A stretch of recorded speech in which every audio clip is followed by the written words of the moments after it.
Then you add a little dash of trumpet. Pull out all your muse.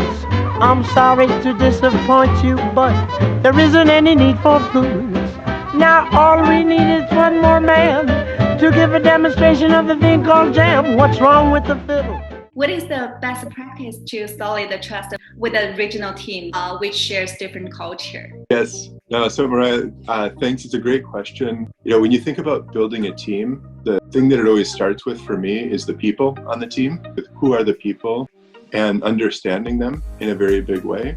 And then almost then trying to connect different people, either directly, right, that they get to know each other and work on projects together, or kind of that they have awareness. So probably the second one gets into a little bit of that empathy, because especially, right, if you are working across national lines and in a COVID environment, there's not much travel happening outside of China. It's one of those that's a little bit hard to actually interact with people. And so then you have to kind of work harder to make sure that people have connectedness, whether that's shared projects or shared objectives, or just kind of an awareness of what they're going on. So a couple practical things. One is I put a lot of value on town halls, sharing our strategy, and I mean our corporate strategy, not our legal strategy, and then connecting our legal and corporate affairs strategy into the larger corporate mission. So making sure that people really understand how we are winning in the market, how we sell beer, and that people have a chance to interact, and that people know what it is that we're doing. So I put a lot of emphasis on town halls and making sure that people understand why they're working really hard and why what they do matters.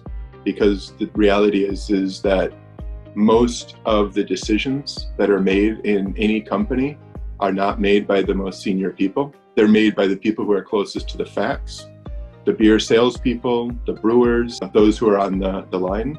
And so if they know what we're trying to achieve overall as a company, then those decisions usually follow in the correct way.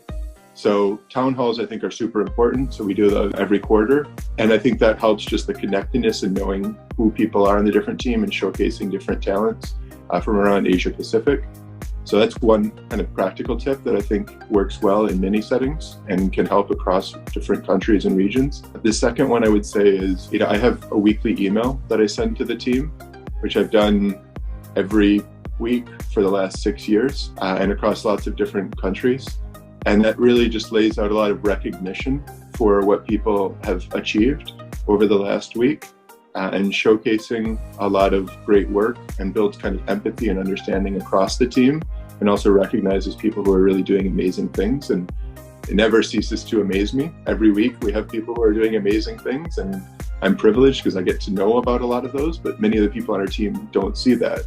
So it's kind of a way to share some of the really amazing work that the team is doing. And I think it also leads towards, empathy and understanding. And two practical tips, one, town halls, and then two, just recognizing people. I do it through a weekly email. There's lots of other ways to do it as well, but making sure that people kind of understand that their team is really good and is achieving great things, even if you're not as connected to that on a day-to-day basis.